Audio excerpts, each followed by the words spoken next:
Davies. Hi, good evening, everybody. I'm your host, Sue Davies, hosting the show Ask Sue, show on Cosmic Radio. My special guest tonight is Mr. Colin Fry, who doesn't really need a very big introduction, but here I am so glad that he's been able to help us out tonight. Right, so I'm just going to cut the part where we introduce. I'm just going to go straight to Colin. Hi, Colin. Good evening, Sue. How are you, dear? I'm much better for speaking to you. Oh, that's good. That's good. It's always nice to feel you've made someone happy during the day. Oh, absolutely, absolutely. Well, I couldn't find a more better host to start, the better person to start the show with me. So, and I know a lot of people were really looking forward to hearing you on the show tonight. Well, that's very nice to hear. Good, good. Right, so Colin, I don't know where to start. There's so many questions I'd like to ask you. Well, so, as the words from the Song, the Sound of Music says, it's best to start at the beginning. Absolutely, absolutely. So, obviously you've been doing the psychic world for quite a while now. How many years is it? Oh, I've been a working medium now for 35 years, but I've been doing the national and international tours now for, coming up 11 years. Right, right. So a long time. Yeah. I mean, before television came along for me, I did quite a lot of international travelling. I did 3 trips to Australia. I was invited out to Japan in 1994 by the Japanese Spiritualist Society. So I went out to Japan in '94, and so I'd done quite a lot of travelling before, before television, and of course had been travelling up and down the country for many, many years, serving the spiritualist centres and spiritualist churches in this country, and running a healing clinic. So yes, it's been a busy and active 34 years. Yes, definitely. Is there anywhere, Colin, obviously you've been to some very beautiful places, I'm sure, and all over the world. Is there anywhere that you haven't been yet that you'd like to go? Not work-wise, but on a private level, I'd like to go to Bali. So you do realise now that when it's in the newspaper that you're going on a private holiday, we're all going there. Well, this happened a few years back. My partner and I decided that, we would have a big holiday. And I said, let's go to Brazil. No one will know me in Brazil. And, like a lot of people, I have a bit of a phobia. I don't like heights very much. And I thought, well, I cannot go to Rio de Janeiro and not go on the cable car up Sugarloaf Mountain. And there's my partner and I, and we're in this cable car going up to Sugarloaf Mountain. I'm absolutely terrified, I have to point out. And in this crowded cable car, all of a sudden this Yorkshire accent came from the back of the cable car. Don't be so bleeding stupid, woman. What's Colin Fry going to be doing in a cable car halfway up Sugarloaf Mountain? Oh, my goodness. So, and is that something you're still scared of, the heights, Colin? I don't like heights very much, no. And yet flying doesn't bother me in the slightest. But no, I don't like heights very much. Right. I'm not over fond of rodents either. Right. Is there a reason for that, or is it just something that's always been with you? No, I just don't like heights very much. Is there a story behind any of them? No, I just don't like heights very much. I mean, I know there's always the chance that a plane will crash, but at least you're contained within something. Absolutely. So I was reading on your Facebook just the other day on your status, and it was saying that you're considering or possibly doing so, having a sort of a life change really for you, in the sense of that you've been travelling most. My life tends to go in 10-year stages. My work as a medium and as a healer, certain aspects seem to be really important for 10 years, and then I change direction, or there seems to be like a new twist to it. And I'll be honest with you. When I was sort of a little bit reluctantly thrown into the limelight. When I was first offered television, I actually turned it down 3 times. I really didn't see the benefits of going on to television, and I remember when the first production company came to me to discuss me making what ultimately became The Sixth Sense, my TV series, I say here in the UK, but it's been shown in over 60 countries. And I had this long list of things I will not do. And I was like, it started to reel off this list of, you know, if you expect me to do this, you can forget it, and I'm not going to do that. And, you know, and anything that makes, you know, mediumship look stupid or anything, I'm not in the slightest bit interested. And I've got sort of started reeling off this list, and they stopped me and they said, no, you don't understand. You know, we want to build this program around what you do. That was on a Thursday. I agreed to make a pilot with them on the Saturday, and it was taken into the then commissioning editor at Living TV, and the whole thing was signed, sealed, and dusted by the following week, and it happened very, very quickly. And I thought, well, it'll be a bit of fun. I'll make, you know, this 20-episode series that they want me to do, and it'll get broadcast, and you know, it'll probably have a minimal interest, and it'll be a bit of fun, and then I can get back to doing, what I do, which is, you know, working as a medium and running my healing clinic. And within the week of it first showing, the response was just phenomenal. It was broadcast 5 days a week, initially for a month, and it was halfway through the second week when I got a phone call from the production company saying Living TV want another series of 40 episodes, and they want it straight away. And we ended up making, I think it was 160 episodes of The Sixth Sense, which then led on to making 2 series of Psychic Private Eyes, various TV specials. Then a couple of years later, we were asked to make Colin Fry live, and I then went to New Zealand and made a TV series in New Zealand, and then last year I made a TV series in Norway. So what I initially thought would be sort of something very short-lived has gone on for 10 years. But I'm now at the stage where I'm just thinking, you know, I'm a few weeks short of 50 now, and I'm just thinking that I need to get back to doing more up-close and personal stuff, you know, more private sittings, more of the churches than I've been able to do in recent years, and I'm hoping that by the end of the year I'll be able to reopen my healing clinic as well. Yeah, I see that on your Facebook status you wanted somebody to build a health centre in your garden. Well, at my old house I had a centre built at the bottom of my garden. Right. And I'm just thinking now that if I'm going to see people, you know, and run a healing clinic, I'm going to have another centre. Right. So is it all hands to deck, and everybody can name a brick of the health centre, maybe? Oh, I don't do DIY, love. No, I'm useless at DIY. No. I have the ideas, and somebody has to do it for me, because no. Absolutely. Yeah, everybody should recognise what they can do and acknowledge what they can't do, you know. And Absolutely. nails and hammer, paintbrushes and paint are a mystery to me. Absolutely. So you've mentioned your 50th birthday. Have you got any parties, or are you having a quiet one? No, I was going. I didn't make a huge fuss of my 40th, and I was going to for my 50th, and I just thought, oh, well, there's no point to it. It's just, no, I'm not going to make a big thing of it. Oh, that's a shame. I was going to just send you my address for the invite. Oh, my goodness. So, are you actually going to be... I know everybody's wanting to know this after seeing it on your Facebook. So are you going to cut back your touring to a degree from this year, or...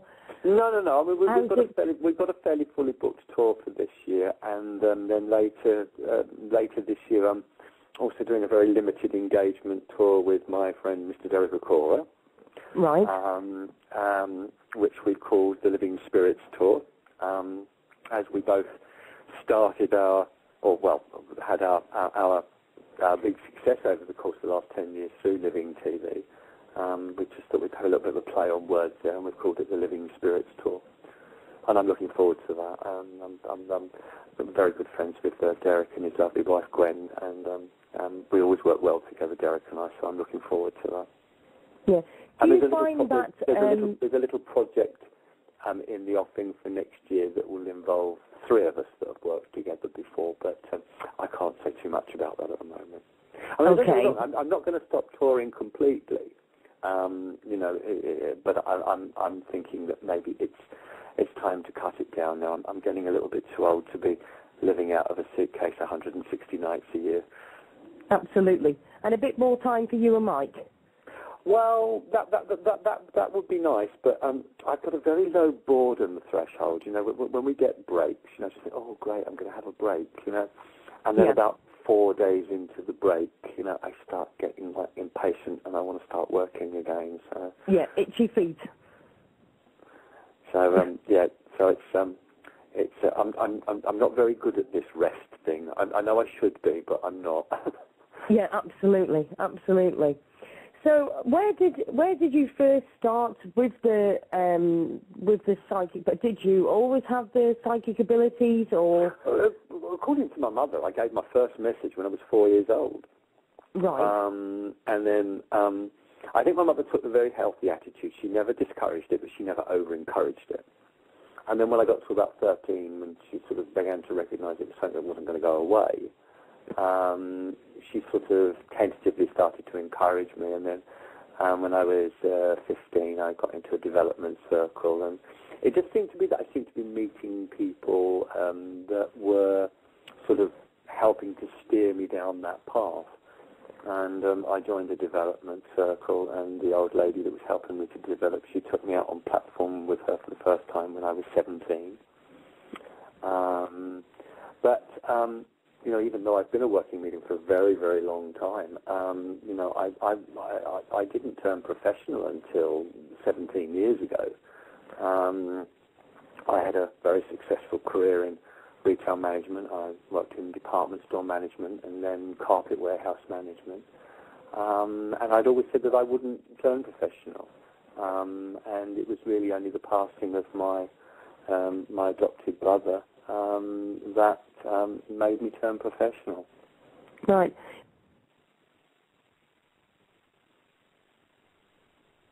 Hello? Go to the Spiritualist Church. Quite a few people are amazed that you take your children to it. Because some children don't understand it, or their parents have not let them get involved into it.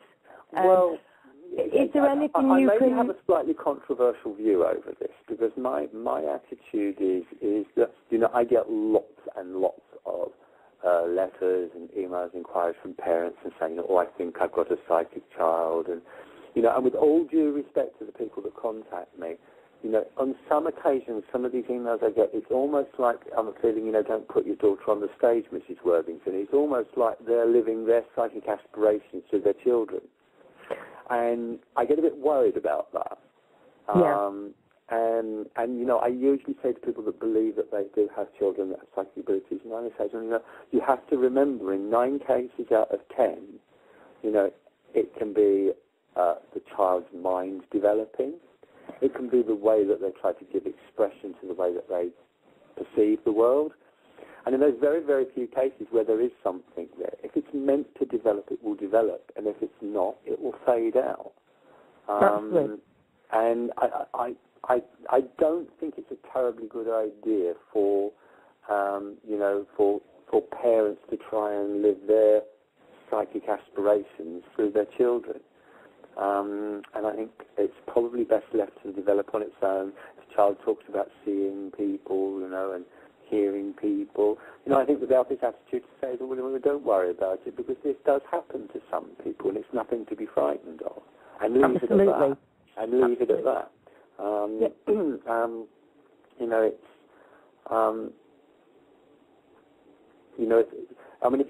If you think about, and I'm sure you've had the same experiences, if you think of all the people that have said to you, oh, I think I've got a psychic child, and then by that time that child reaches like 12, 13, 14, the parent says, oh, do you remember when you were a little boy you used to see so-and-so, and the child's going to turn and say, what are you talking about?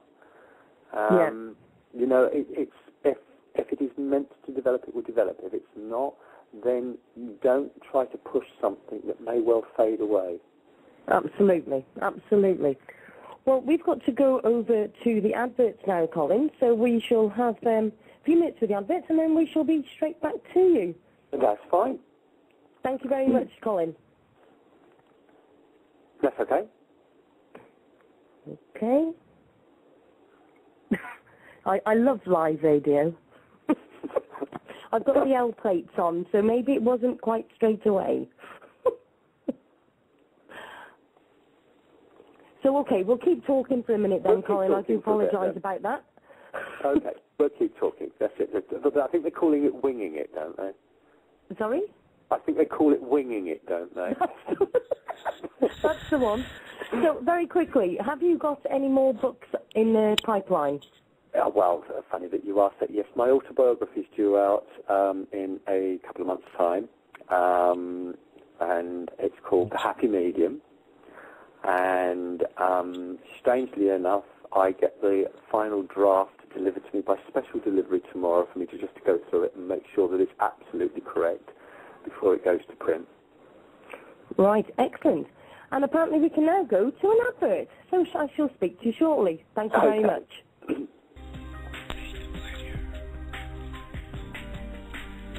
Listening to Cosmic Radio. Cosmic Radio. Up-and-coming programs for this week. Join Jens Bergman every Monday with Secrets to My Thoughts. Join John Green every Tuesday with Open Talk. Sue Davies will be with us every Wednesday with Ask Sue.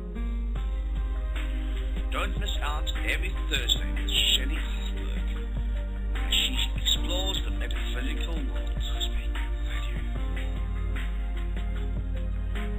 Tune Youth Talk every Friday with Sean Mclaughlin and medium John Green. Every Saturday we'll be exploring meditation and how to better your own spiritual walk. Every Sunday, we will be sharing with you the best and exciting broadcasts of the week. Check your show page for times in your area. Thank you for listening to Cosmic Radio.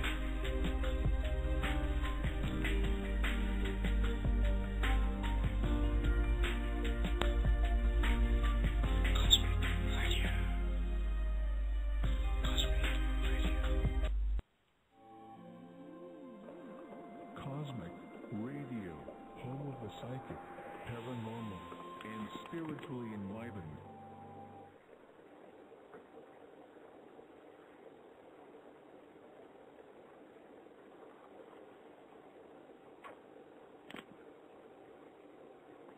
Welcome back, Sue. You're back on the air.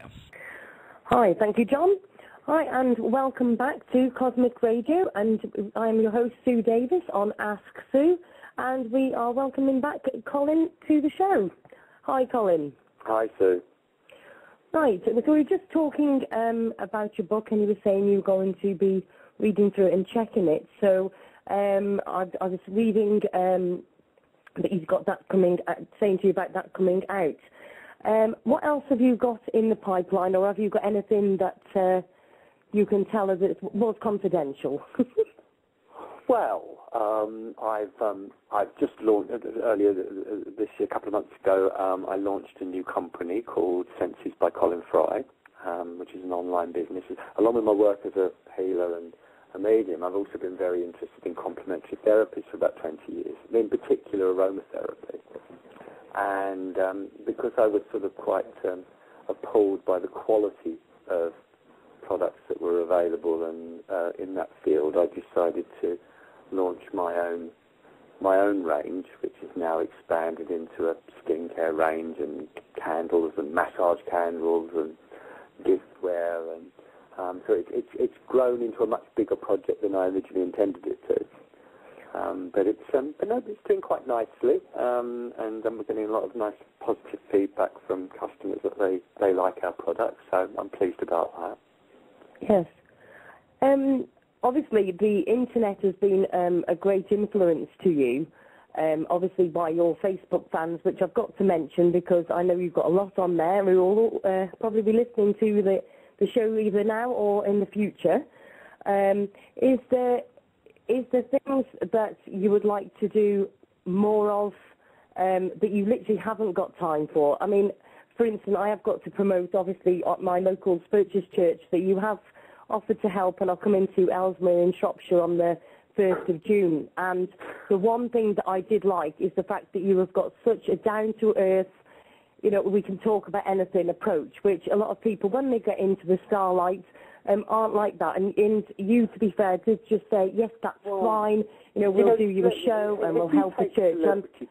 If you take celebrity too seriously, the problem with it is, if you take your own celebrity too seriously, one day somebody's going to walk up to you in the street and say, didn't you used to be? And you're going to be hurt by that. So I decided, you know, that when, you know, I mean, I didn't really hit, I mean, although I was very well known in the Spiritualist movement, both here and abroad, you know, the general public had no idea who I was until 11 years ago. And thankfully, it all sort of started for me at about 40. And I'm glad it happened at that time in my life, when I was old enough to be able to think, you know, I can't take this celebrity status too seriously, because at the end of the day, I am a medium and I'm a healer. And, you know, because of television and medium and everything, out of that I've become, you know, what people call a celebrity. But I can't take the celebrity status too seriously. You know, it's, you know, someone started calling me Mr. Fry the other day, and I said to her, please, dear, don't do that. My name's Colin. The only person who calls me Mr. Fry is my bank manager, and even only then he does it if he's in a good mood. Going back to your aromatherapy and holistics products, I've got Psychic Max on the chat who wanted to know, have you got any links that you can tell them so they can go and have a look at your products? Yes. The website is www.sensesbycolinfry.co.uk. Right. Would you like to just repeat that one more time, Colin, just in case I've missed it? www.sensesbycolinfry.co.uk. That's excellent. Now, obviously, do you still go to any particular church, or have you been to any smaller churches? Well, I've got a certain amount of loyalty to 3 or 4 churches, only because, you know, over the years, you know, I've supported them and they've supported me. I mean, I'm very fond of a Spiritualist church in Brighton called Brotherhood Gate, and I'm very involved with a Spiritualist church in Three Bridges in Crawley. I served on the committee there for a while, and I've been serving at that church now probably for 20 years. And I've got a very soft spot for that particular church. I'm very fond of the congregation and the people that run Wimbledon Spiritualist Church. So there's 2 or 3 churches there that, you know, that I've got sort of quite an attachment to. But you see, this was the other strange thing that happened when television started. You know, I used to serve probably 100 churches a year all over the country. And then when television started, they stopped calling. And one church that I've said many, many times called a while back and said, you know, would you consider? And I said, well, of course I would consider. And I said, you know, but, you know, I did serve your church for many, many years. What happened? And they said, oh, well, we assumed that now that you're on television, you wouldn't do churches anymore. And I said, well, you know, assumption's a dangerous thing. You know, I had a message on Facebook just tonight, dear Colin, you know, why don't you do trance work anymore? And I just messaged back and said, I do still do trance work. And they came back and said, oh, I was told you'd given it up. And I said, well, it's always best to ask the organ grinder. Absolutely. Absolutely. The thing is, like, sorry, Colin. There's a lot of assumptions made, and they very rarely have very little to do with the fact I've never stopped serving the churches. It just during the heyday of my television work, I wasn't able to serve as many, but I never stopped. Absolutely. Well, I must admit, after I booked you and I advertised the fact that we'd got you into Ellesmere, I had loads of messages saying to me, how did you manage that? And I said, I messaged him on Facebook. Yes, but that's not his real Facebook. I went, it really is. Oh, and no, this is the thing. I mean, let's face it, on Facebook there is groups that are on there that are making out that they are certain people and they're actually not. And people are amazed that this is somebody who's actually on Facebook answering his own questions. Does that make sense? You know, I get this all the time. You know, people will private message me and say, "Is it really you?" You know, and let me just feel my leg. Yes. Yeah, and it's people find it, and then sometimes when people will post on my main page and say, "Oh, I don't believe this is you. It must be a member of your management." And then the people that speak to me on a regular basis say, "No, it really is Colin." Yeah. The only thing that I do say to people on Facebook is, you know, it's, and I would advise them to, with any medium, you know, whether it's a theatre medium, whether it's a church medium, whether they're well known, you know, or whether they're well known in their area, please, please don't send us long letters explaining to us all the reasons why you're coming to see us and who you want coming through. And, you know, I've just recently started doing private sittings again after, you know, many, many years. And I had a lady just only the other day sent me this letter saying, "Oh, I'm so excited, I'm booked to come and see you, and, you know, my husband, blah, blah, blah, passed away and such and such, and, oh, and I'm going to make sure that I bring photographs with me, and then my mother, and her name was Doris, and she passed away." And I had to write back to her and say, "Darling, I will still see you, but under normal circumstances, I would say, you've actually made it impossible for me to see you." Absolutely. And I'm saying, you know, please, you know, when you go along to see mediums working, please do not send letters beforehand, you know, explaining who you want to come through. I mean, if mail comes to me at the theatres, my tour manager keeps all post back until after the show. You know, we're getting people coming up at the shows now with photographs saying, "Oh, can you send this backstage to Colin?" And they wrote all the details on the back of the photograph of why, you know, who this person is and why they want to come through. And then we say to them, please don't do that. You know, you do not, you know, if you're going to go and see a medium, do not give them the information. Even if you're booking for a private sitting with a medium, you should not tell them why you want the sitting, because it's the medium's role, if possible, to tell you why you're there. Yeah, absolutely. Have you ever done a reading that's been something that's come through that's made you giggle? Do you know what I mean? It's been something really just like, why on earth would they say that? Something that really stands out. I always say that even mediums do not understand always the significance of what they're asked to say. And I was doing a show, I can't even remember where it was now, and there was a family, and it was the father coming through, and it was happy, and it was emotional, and there was laughter, and there was tears. And he started putting this information through to me, and I honestly thought that he was talking to me about a child that had passed over. And I said, "And your father wants you to know that you would be pleased as a family to know that he's found little Timothy." And they burst into fits of laughter. And I thought, why is this so funny? How can they be laughing about a child passing over? And I said, well, I'm sure there must be some reason why your father having found Timothy is so funny, but for the life of me, I have no idea what it is. And the lady that had the microphone was the eldest daughter. She said, when we were children, we had a tortoise called Timothy, and it went missing, and my dad spent 3 nights searching the neighbourhood trying to find this tortoise. But the way it came through to me, and the sincerity that it put it through to me, which was obviously the joke, was I thought I was talking about a child. Absolutely. Now, sorry, just to interrupt, can I just say to all listeners, if you would like to call into the show to have a question to Colin, Colin won't be doing private readings on here, but by all means, give him a call if you've got a question you'd like to ask him. You can call on 347-677-1520. That's 347-677-1520. Right, so, Colin, obviously you get loads of people wanting the private readings. How busy have you actually been with, obviously you've opened phone lines at certain times. I managed to put aside, I only announced a couple of weeks ago that I would do private sittings again this year, and we managed to put aside 26 days. And I think, and we only take bookings between 12 o'clock noon and 2 p.m. The details can be found on my main website, which is www.colinfry.co.uk. And I think we've now got 2 days left in December. Right. So of those 26 days, we have filled 24 of them already. Right.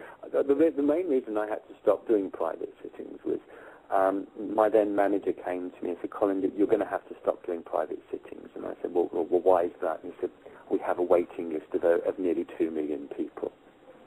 My goodness. And for 7 years, we just had to cancel the list, sadly, and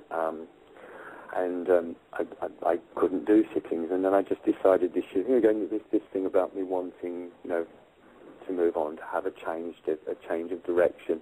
In my work as a medium, I said to my partner, I think I'm going to put some days aside to do sittings this year,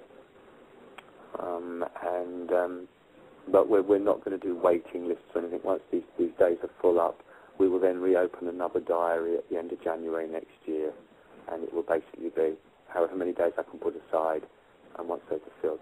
I don't want to be running, running waiting lists. Absolutely. So obviously you must be looking forward to having that one-to-one. I mean, it must be lovely being on the stage and getting... Sorry? I was doing readings today, actually. Right. I had 4 groups of people come for readings today, and it's nice.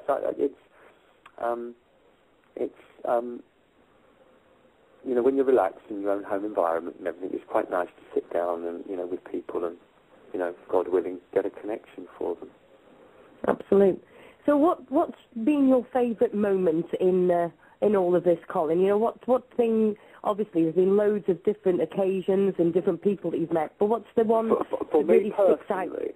For me personally, the greatest thrill of my mediumistic career was performing at the London Palladium.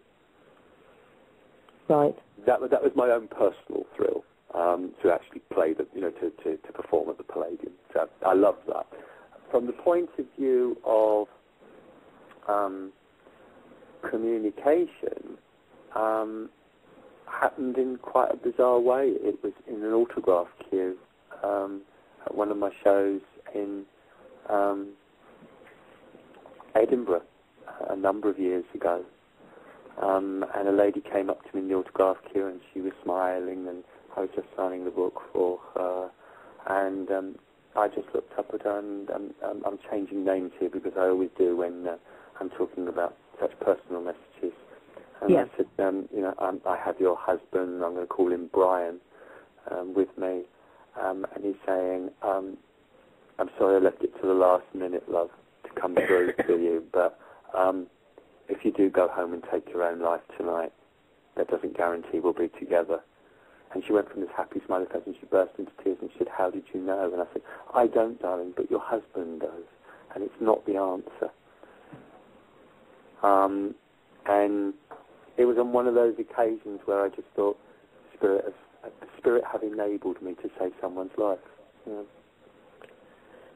That is when it's on to an all different ball game, isn't it? This is the thing, you can change how people see things by the messages that are brought through from loads of different angles. Things that move me. Again, towards the end of last year, I was in London, and I hate the Underground, but I was on the Underground, and there was a lady on the tube train, and she leant over to me and went, hello, Colin. Well, because I'm used to people saying hello. I said, oh, hello, dear. And she said, you don't remember me, do you? I said, I'm so sorry, my love, I'm afraid I don't. And I said, where do I know you from? She said, you gave me a message from my husband. And she said, and it changed my life. She said, I was so low and I wasn't having very much to do with the rest of the family. I felt so lost without him. She said, you gave me this amazing message from my husband and it changed my life. I said, oh, look, thank you. It's always pleasing to hear that. I said, and when did this happen? And she went, at the SAGB in London in 1989. Oh, wow. And, it's when you do get to when people come up to you in the street.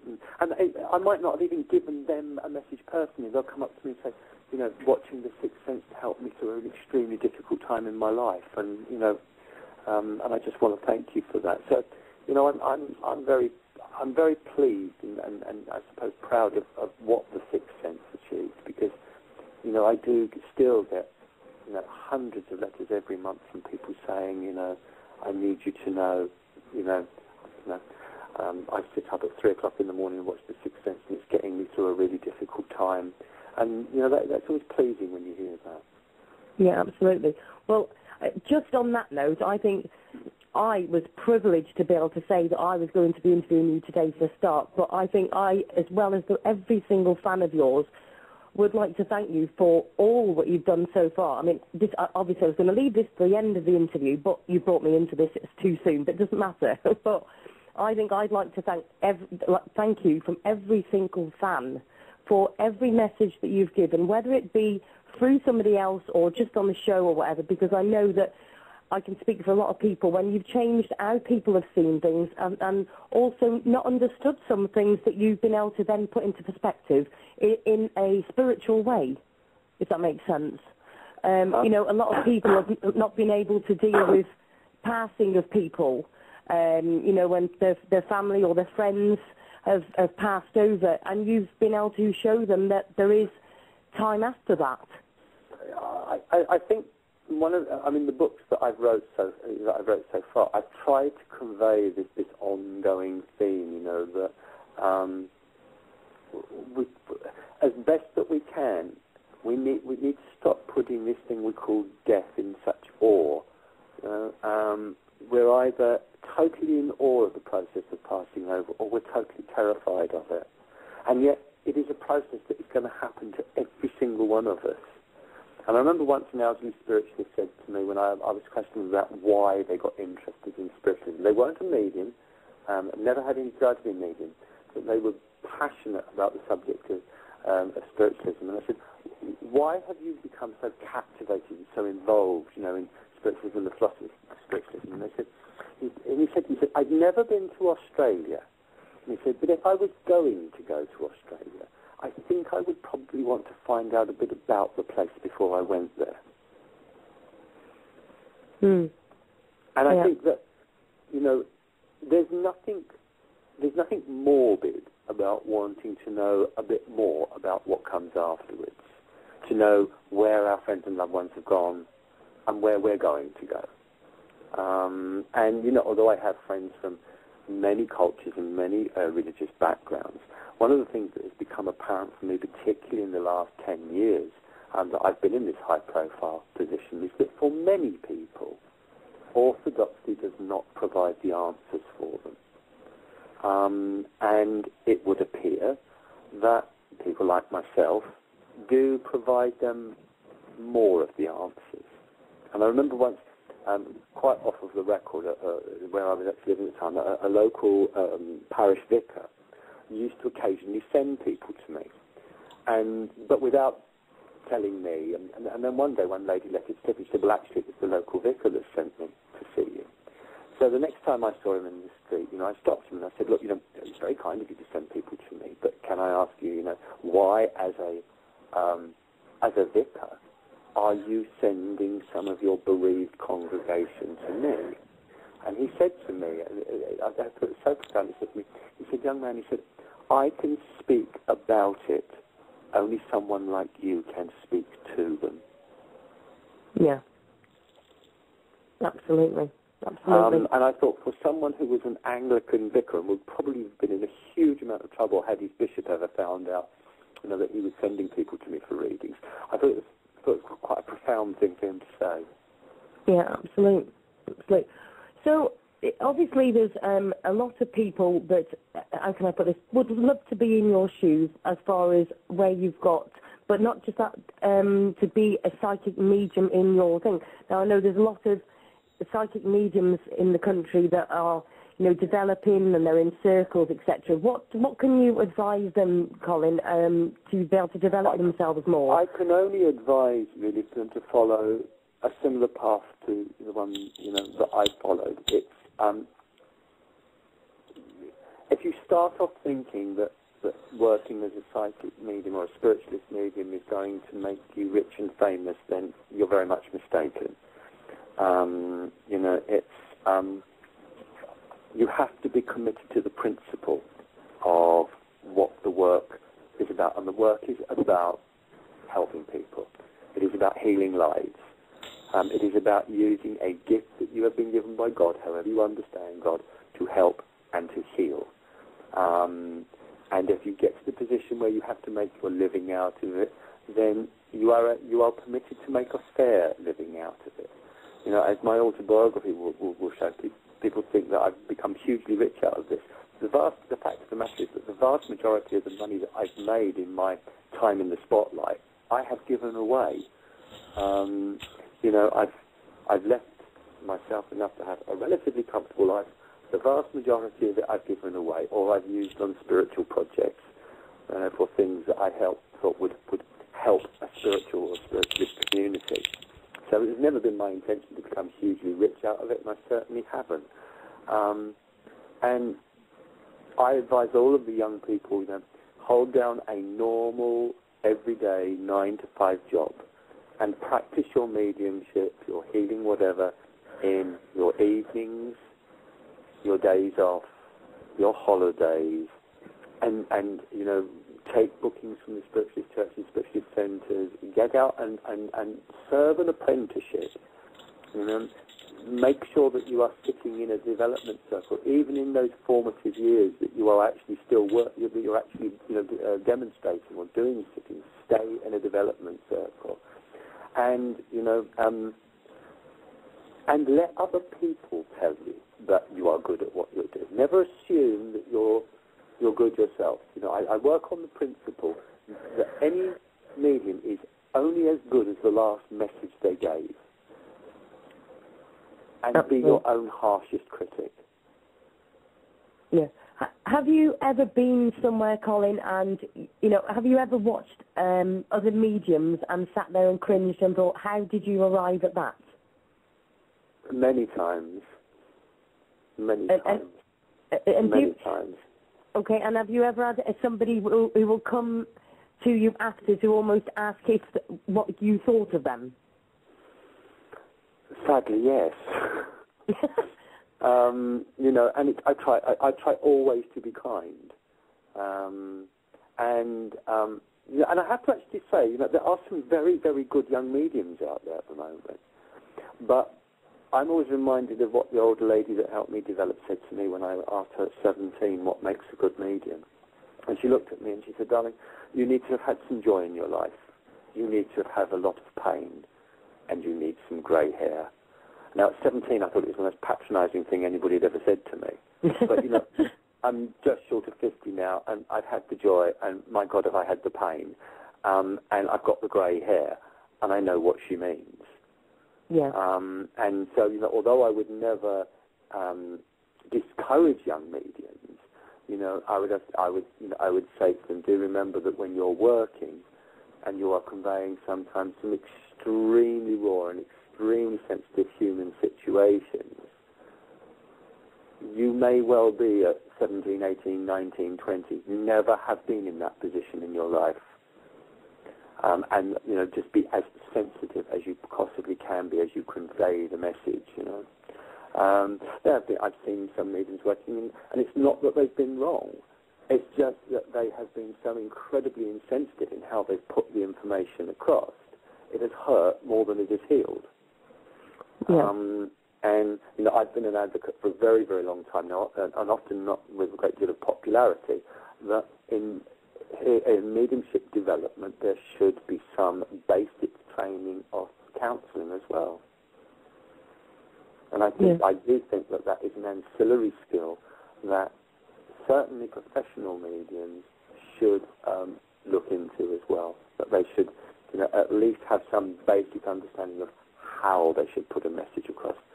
You know, you either have a choice. You can either be a very good technical medium and know all and put across all the facts and figures, but if there is no sensitivity in it and no sense of caring for the person that you are giving the message to and for the person that you're giving the message for, we might as well just be a psychic texting service. Yeah, absolutely. Right then, Colin, we're going to go for a short break. I'd just like to thank everybody that's actually on the chat who's just saying to say hello to you, and they're going to be here after the break. So we'll go to the break and we'll be back to you. Okay. Thanks very much. Listening to Cosmic Radio. Cosmic Radio. Up-and-coming programs for this week. Join Jens Bergman every Monday with Secrets to My Thoughts. Join John Green every Tuesday with Open Talk. Sue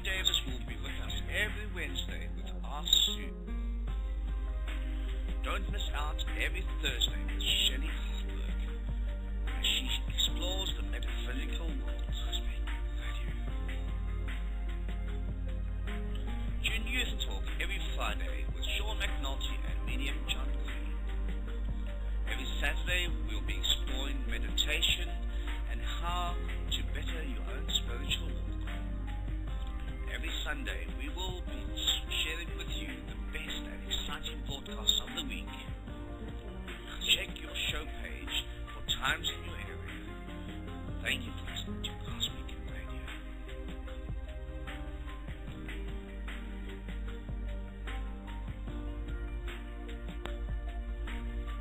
Cosmic Radio. Cosmic Radio.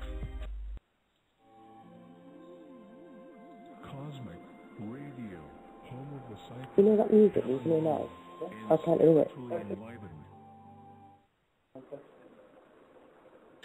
Right, Sue, we're back on the air. And welcome back to Cosmic Radio with Ask Sue. And we've also got our special guest, Colin Fry. Hi, Colin. Hello, Sue. And we're back again for round 3. I know. It's the time between the commercial breaks seems to go so quickly. It does. I can't believe it. Right, I've actually got a few people on the chat, so I'd just like to say if anybody on the chat would like to ask a question over the chat, by all means type it on and I can read it over to Colin, or you can call into the studio as well. Let me just get the number. As you can see, everybody, I've got the L plates on, so you have to just bear with me. It's 347-677-1520. That's 347-677-1520. Right then, Colin. So let's go now to a bit more personal.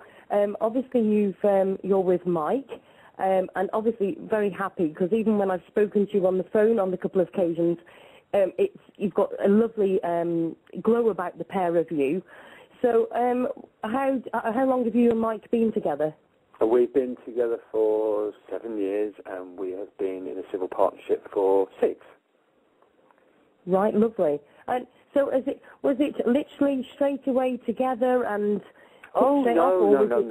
I mean, we were friends for a year. I'd been in prior to meeting Mike. I dissolved a 22-year relationship back in 2002, and for various reasons, you know. And I decided at 40 that was it. You know, I'd done the partnership thing. I'd been in a partnership since I was 16, 17. And I just decided, no, that's it now. It's the single life for me now. And then a few years later, I met Mikey. And I say we were just friends for a year. And then my closest friend turned around to me one day and said, you do realise this guy's mad about you, don't you? I went, no, I'm not getting involved with a younger man. Absolutely not. And a year later, we were at the registry office and signing the legal documents. Right. So, obviously, you've got a very busy life and obviously don't have 5 minutes to yourself almost. Do you get, when you do your quality time, is it hard for you to switch off from your busy life as being the medium and giving messages? Is it hard to walk down the street together? When I get home from having been on a run of tour dates, for the first 24 hours that I'm home, Mikey just leaves me alone. I'm very quiet and don't really want to talk to anybody and a bit moody. And then after the first 24 hours that I'm home, then we get back into normal domestic life, you know. Yeah. You know, Mikey will very occasionally come to the shows with me and sell the books and everything. And a lady came up to him last year and she said, it must be wonderful. I bet Colin gives you messages all the time. And he said, we don't talk about Colin's work at home, you know, other than in general terms. You know, I think it's very important, you know, when you, in whatever genre you're in, but when you're working with something very intensely, and of course working with mediumship, you know, there's a huge emotional element to it as well. I think it's very important that home life gives you a break from that.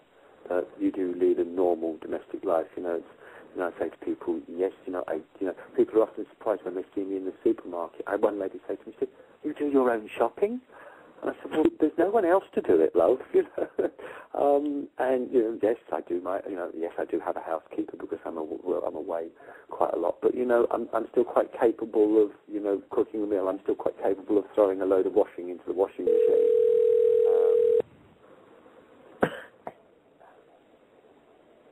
Hello.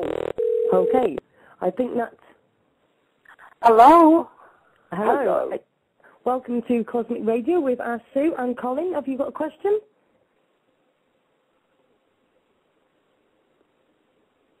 Oh, ominous silence. She wants you to read what the question was. That's right.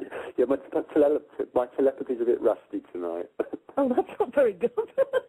I was going to ask you the winning lottery ticket numbers as well. Sorry, dear? I said I was going to ask you the winning lottery ticket numbers as well. You get that as well. Can you tell me the lottery numbers?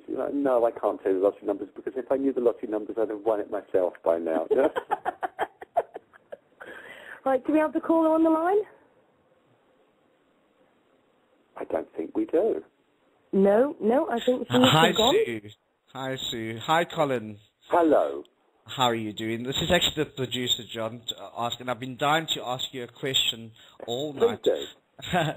You've spent, as you've been talking about your private life and been on tour, the thing is that what do you find for yourself, especially in between tours and being at home, a quiet time for yourself? What is the best thing that you enjoy doing? We're coming up to that time of the year where I like to potter in the garden. I have to tell you, I haven't got a clue what I'm doing. I work on this policy. If it looks like a weed, pull it out. If it looks like a plant, leave it in. But I do like pottering around the garden. I can't confess to having green fingers, but I do like to potter around the garden. And the last couple of years we've put vegetables and things in and just hoped that they would grow. Last year we had the most amazing crop of strawberries. I have no idea why. They just kept growing and growing and growing. And we didn't even do anything particularly special. So I'm sort of a potluck gardener, and I quite enjoy that. Obviously, I like to spend time with our dogs as well. And then last year we got chickens, so we've got 7 chickens and a cockerel. I do like the domestic life, and I love cooking when I have the time. And also, with your, do you find that doing this creates a lot of inspiration for your books, for material that you want to share when you're on your tours and when you are doing the work you're doing? Well, strangely, I've just done an interview. I used to be the problems page columnist for Psychic News a number of years ago, and I've just been invited to go back and write for them again now that it's been relaunched. And this is one of the questions that was put to me in that interview that I've done with them to launch my new column. They're saying, you started your life as a church medium, and then moved into this arena of working for vast numbers of people, anything up to 3,000 people in theatres. Do you try to introduce any spiritualist philosophy into your demonstrations? And the way that I thought that I would do that without sort of ramming the whole subject down people's throats was, I decided a number of years ago that during my evenings I would do a short question and answer session. And that gives me the opportunity to talk a little bit about spiritualist philosophy, my spiritual beliefs, to people. So yes, I do try to introduce, spiritualist philosophy, into my demonstrations without sort of really forcing it upon people. And I think my books as well, although I would say, in the broadest possible sense, my books have been spiritual books. I've also tried to make them counselling books as well. My first book was called Life Before Death. And although I included examples of messages that I've given over the years, the book was really geared towards, getting people to try and live a life in preparation for the fact is that our physical life is a journey towards our spiritual life. Our life when we will no longer be physical. So I do try to introduce spiritualist philosophy into my stage shows and also into my books. Yes. And another question I'd love to ask: have you ever been to Africa? As you can hear by my accent, I'm South African. And have you ever been to Africa or South Africa? No, I haven't. I have. There have been talks about me going to South Africa, but the challenge that I have with international touring is it takes an awful lot of organising, and you know, the likes of South Africa. I mean, although I'm quite well known in Australia, I'm very well known in New Zealand. I don't feel as I'm so well known in South Africa. So if I was going to go out and do some demonstrations in South Africa, I would probably have to combine it with a private trip as well. Well, can I just say, as a South African, you are very well known. You're very well. Thank you very much. You're very well spoken about art in South Africa, and I know that your books are all over South Africa. And you know, when I'm communicating back to South Africa, and just said, because I had been to quite a few of your shows, and they have just said, you know, would so love to have you out there. So maybe you should have a look at that. What he really wants, Colin, he wants to come with you. I'm being a little bit naive about this. You see. I didn't even know that my TV work was shown in South Africa. You know, I knew it was shown in Australia. I know it's been shown in New Zealand. And apparently, I was told a little while back it was even shown in Zimbabwe, which surprised me. But I didn't know that it had been shown in South Africa. What I think here, Colin, is that you know, with YouTube and the internet and Facebook, you know, there's so many different medias of getting you out. Of course. Yes, you know, so I think this is also one of the things that's one needs to have a look at. But definitely, I know. Well, maybe in 2013, I'll have to look at making a trip to South Africa. Well, I think you would love it. If you love Australia and New Zealand, you're going to love South Africa as well, and you will be very well received. No, I will speak to my agent tomorrow and say, start packing the wardrobe. We're off to South Africa. Yoo-hoo! I am strangely. For many years, I had a love affair with Mallorca, and I love Mallorca. And strangely, on the 4th of May, I'm flying out to Palma to do a show in Mallorca, a one-night show in Mallorca. So you know, I do get invited to sort of to go abroad. I remember a number of I don't know why this come to mind, but I remember a number of years ago. I was in my old house. It was my days between my last partnership and my current partnership, and the phone started ringing, and I picked up the phone. There was this very excited American gentleman. And he said, my name is so-and-so, as if I should know who he was, and frankly, I didn't know who he was. And he said, there are plane tickets waiting for you at Heathrow Airport. I want you to get on a plane tomorrow. You know, I've got some of the biggest names in Hollywood together that want to meet you. And I went, I'm sorry. I said, but I'm working tomorrow. You know, I have clients tomorrow. You know, I have people coming for sittings. And he went, cancelled, you have to come. And I ended up actually getting quite irritated with him that he thought that I could be bought so easily. That I was supposed to be impressed by the idea that I was going to go out and meet all these Hollywood bigwigs, you know. He was very surprised, you know, when I said, I'm sorry, but it's just not going to happen. But no, it's strange. South Africa's come up in conversation a number of times about going to work out in South Africa. But I suppose that's a little bit of me, that I never assume that I'm known anywhere, you know. And so, but yes, you know, I'm quite happy to work wherever I'm asked to work, you know, time permitting. Well, I look forward to seeing you out, and so I'll be heading out at the end of the year, so I'll look forward to seeing you if you are there. So I'll keep a lookout on that. Thank you so much for taking my call. Oh, you're very welcome. I think there you should compare notes with John, because you actually could have a tour guide there. Colin, play your cards right. I'm in for that. I'm definitely in for that. I may well take you up on that. Yeah. well, if he's going for tour guide, I'm going for the bag carrier. I'm a bag carrier, yeah. Well, I think I'll have to join the queue, my love, of about 700 people else that have said, oh, if you ever go so-and-so, I'll carry your bags for you. I can imagine this chat is going to go mad in a minute with loads of other people applying too. Oh, dear. So, Colin, obviously we're getting very close to time now, and obviously you want to go and chill out after your busy day today. Very lastly, if there was anything you could actually arrange for your future, what would it be? As in, what would you like to do in the future? Is there something that you've got as a goal, or...? I want to become a minister. This has been something that's been on my mind for quite a long time now. I'm a member of the United Spiritualists.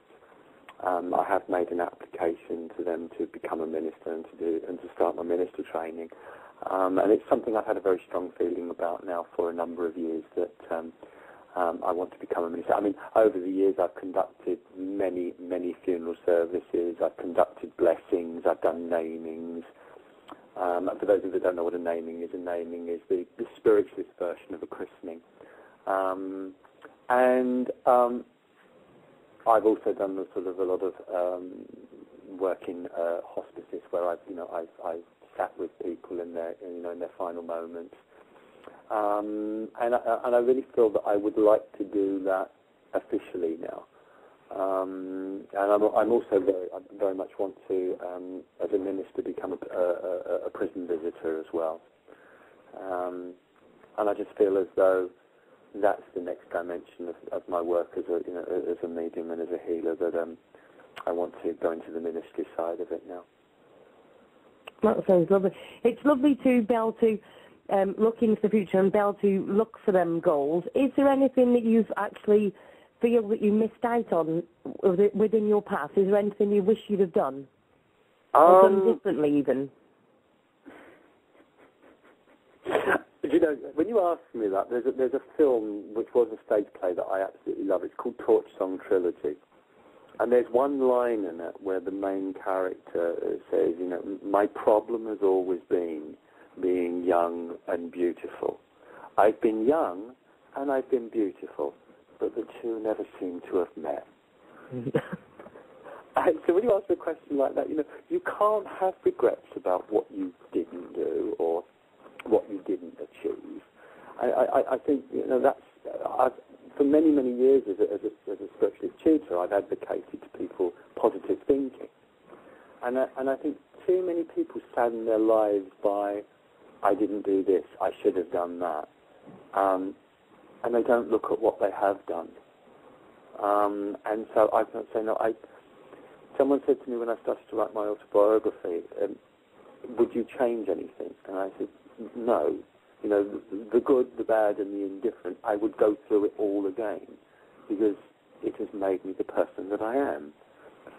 I would make the same mistakes.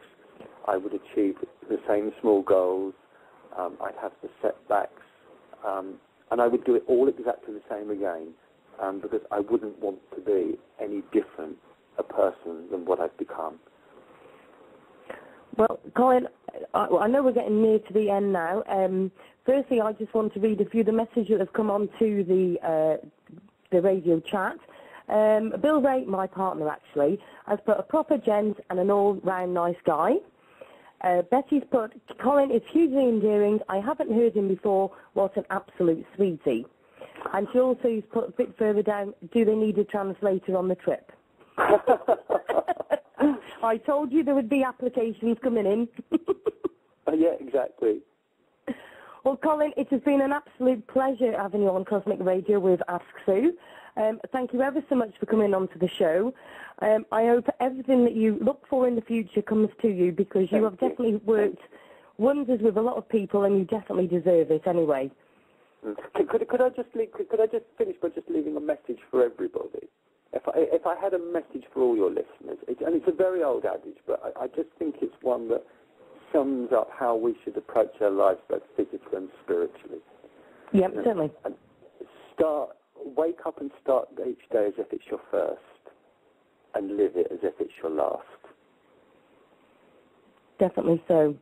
I think if anybody said to me, what is the secret of life, I was told that particular one years and years ago, and I just think it sums up everything that we should try as spiritual beings to be. Start each day as if it's your first, and live it as if it's your last. Absolutely. Do you know what, as you said that, something just come into my head, which I must just say now that it's popped into my head. When I was at school, I had a headmaster who was a brilliant teacher, and he wrote in my autograph book, and he put, if everybody was to put their problems in a heap and equally share them out, we would only be too glad to take back our own. I like that one as well. Isn't it funny? Something so simple can stick in your mind. I mean, that's not that many years ago, obviously, since I left school. But, do you know what I mean? And just something that can just make a point. My head of year said to me on my last day at school, said, Fry, you'll become nothing. And I'm quite pleased with the fact that I've been a nothing all of my life. I take it you have sent him a book to prove this. Sorry? I take it you've sent him a book to prove it. Well, as when my autobiography comes out in June, so you'll see that I hated school from the day I started to the day I left. Yeah, jinx with that one, because I was exactly the same. Yes. But you have to say that to young people. You have to say to them, no, school's the most wonderful time of your life, and enjoy it and learn as much as you can. And, of course, the truth of the matter is you learn more about life the moment you've thrown away your school time than you ever learn when you're there. Exactly. Right, well, Colin, thank you ever so much for talking to me. I really do appreciate you taking the time out. Please go and chill out the rest of this evening with Mike. Thank you ever so much, Colin. And I wish you all the success with your future series. So. Cheers. Thank you ever so much, Colin. You take care now, my darling. God bless. Thank you. Bye, my darling. Bye. Bye-bye. Right, thank you everybody for joining the show with Ask Sue. Thank you very much to my special guest, Colin Fry. I'd also like to take a very quick minute just to say thank you very much to John, our producer, who has helped me no end, because I am not a computer expert, and he's helped me loads and loads. I really do appreciate it. Thank you very much to everybody on the chat radio as well. And I will be here next week talking to clairvoyant Greg Smith, who's from Bournemouth. He's on Facebook, and I'm also on Facebook myself. If you'd like to have a look on there, I will be on the chat for a few more minutes. And also, the next song that will be coming